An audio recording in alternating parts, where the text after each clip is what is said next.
Hi everyone, this is Pete here. Very good morning to you from Singapore. All right, so guys, yesterday we had a really interesting market, and that's why this morning I want to do a very impromptu update to all of you on what is happening in the market right now. Okay, so for those of you who just kind of got up, you're right. If you look at the market, you see it was a war of red. It, it was a it was a war of redness. Okay, all right. So let me bring up my chart and let's just take a look, okay? All right. Now, firstly, let me show you guys on the heat map side of the house.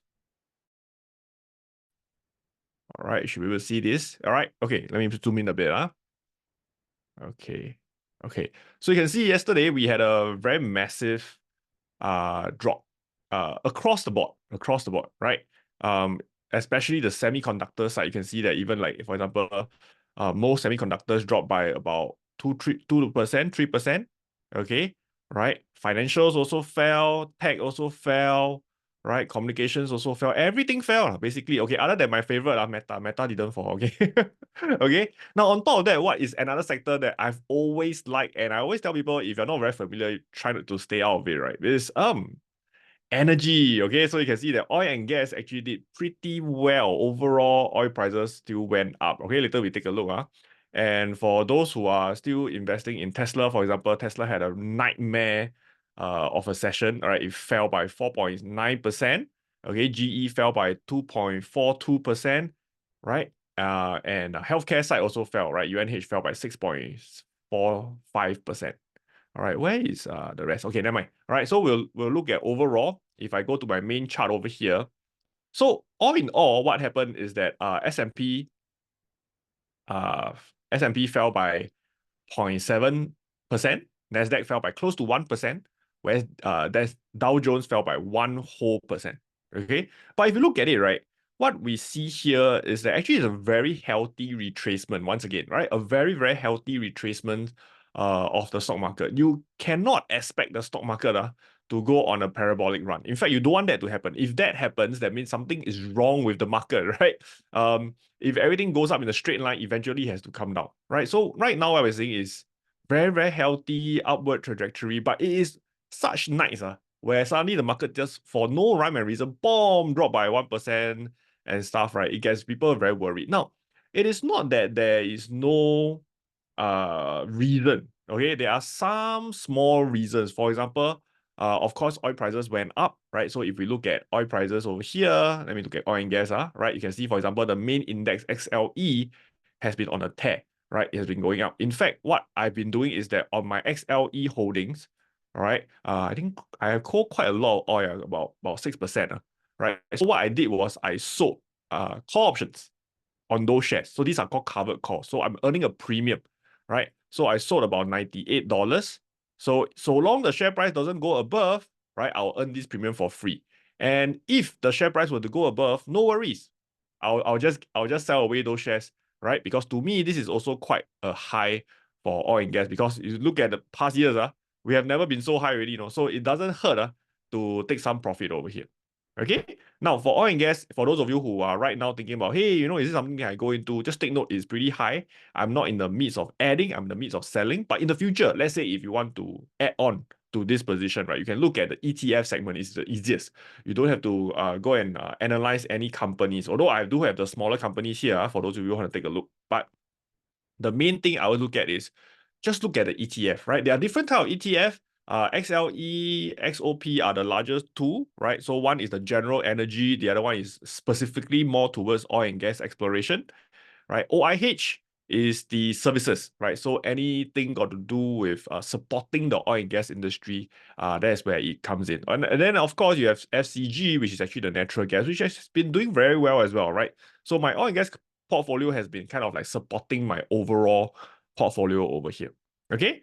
Now, if we were to look at, for example, Japan, right now you can see Japan is also, when the market started, right, it's been dropping because Japan always mimic what happens last night in the US as well, right? So you can see across the board, right, these top five are Warren Buffett's purchases, they are all dropping, and which I feel is good because you want them to take a breather like this. If it doesn't come down, hey, then when is the opportunity for you to buy? Okay.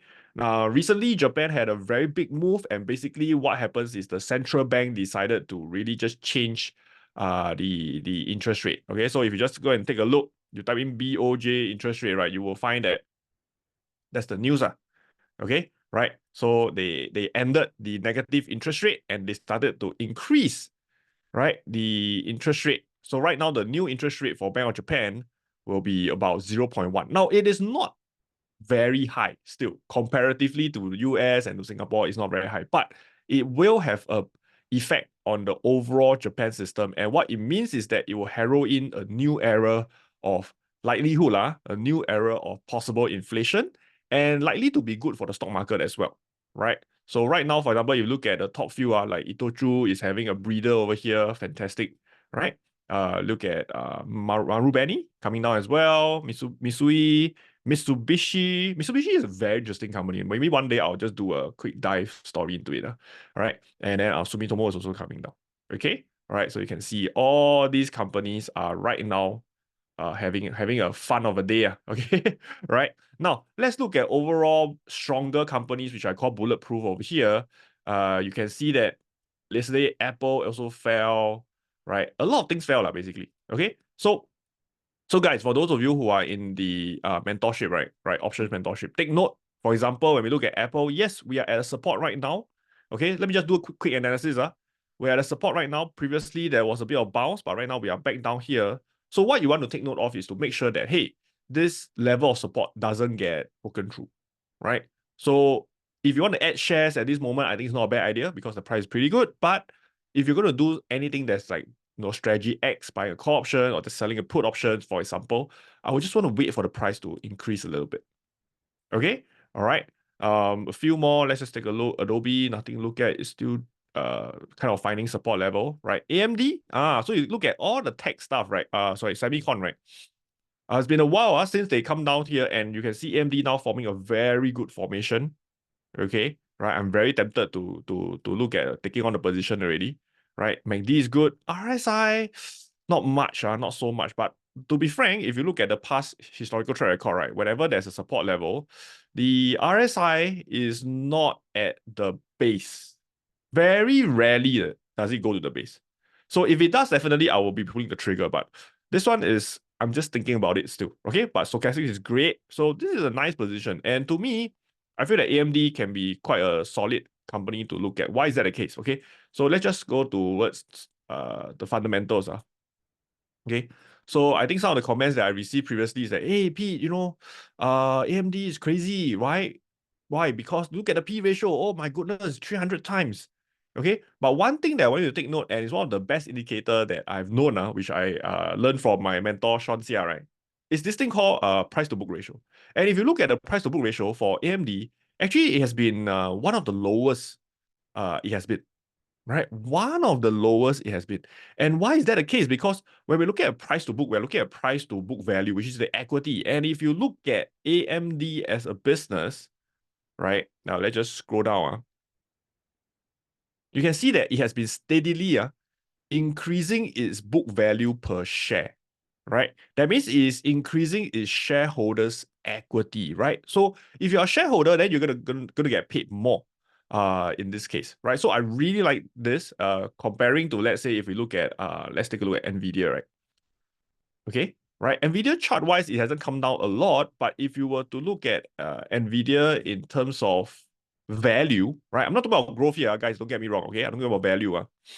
Okay, you will see that yes, while the P ratio is a bit more reasonable compared to AMD, but the price to book ratio actually has been at an all-time high, right? So it's kind of like a give and take. See what is the thing that you want to look at. For me, is the earnings is pretty solid, but price to book hasn't been increasing much. Why? Because if you look at the shareholders' equity, yes, it has increased, but the price has been increasing a lot more. Okay, so that's one way to look at the companies. But in terms of chart level, definitely Nvidia is not there yet, not even close. Okay, not even close. One of my favorite pharma. Okay, I'm not a very pharma guy, by the way. Generally, I don't really look at pharmaceutical company, but Novo Nordisk is something that I've done quite extensive research into. I really like what they're doing in terms of fighting obesity, cardiac issues, diabetic issues. So Right now, coming down to a very, very nice level. This is developing nicely. Although I wouldn't say this is fully mature yet, but hey, just something to look out for, right? Okay. The competitor will be Eli Lilly over here. Okay. All right. So you can see Eli Lilly, the picture is slightly different. It has come down a little bit, but the TA is just not there. Okay, the TA is just not there. Meta, I've been waiting for it to come down again for me to buy some more ever since the bump, but it hasn't done so. So just be patient. All right, so let's look at some other companies. For example, if you look at some of the bellwether stocks like Home Depot, it has been coming down a lot. All right, so right, for example, DHI. Recently, I came across the company called Deckers. Right, so Deckers basically the company that does Hoka. Okay, all right. I wrote this here because I was doing a call with a student, and he said, "Wait, what does Deckers do?" So other than your normal shoes, they are actually the owners of Hoka, which is a very famous shoe brand. Okay, all right. So let's look at a few more. Berkshire, of course. Let's take a look at Berkshire. Right. So Berkshire forming a nicely what we call usually we call it a cup formation, right? Okay. So very, very nice. For Berkshire, I also sold a little bit of call options here, right? For some of my shares and call my long-term call options. So what I'm doing here is called Strategy X. Okay. I know that it's also called PMCC or something like that. Right. Let me just double check. Okay.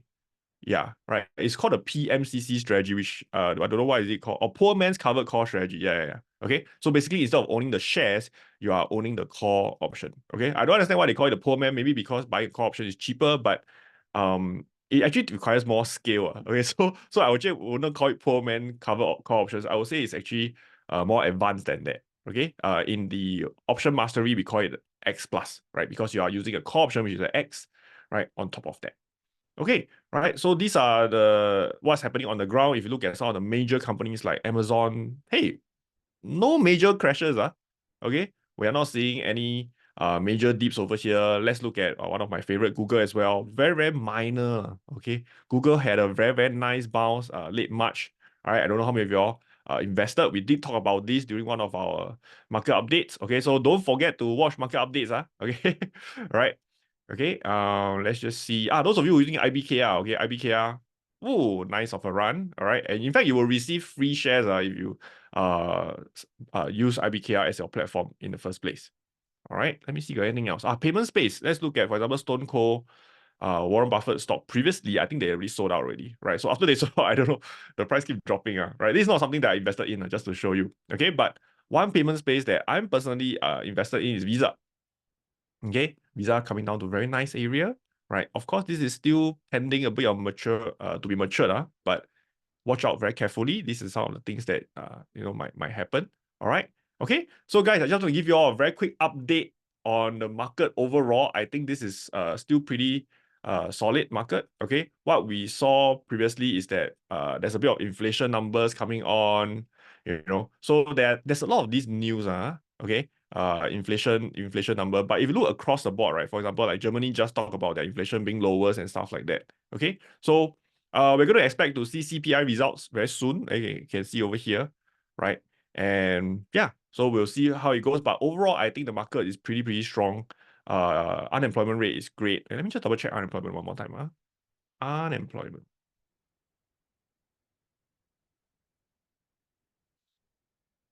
Okay. I believe unemployment rate is yeah, right. So unemployment is also trickling down. So 3.8, although I hope they keep it high, right? So that the Federal Reserve cut will be more likely. But overall market still pretty solid. Okay.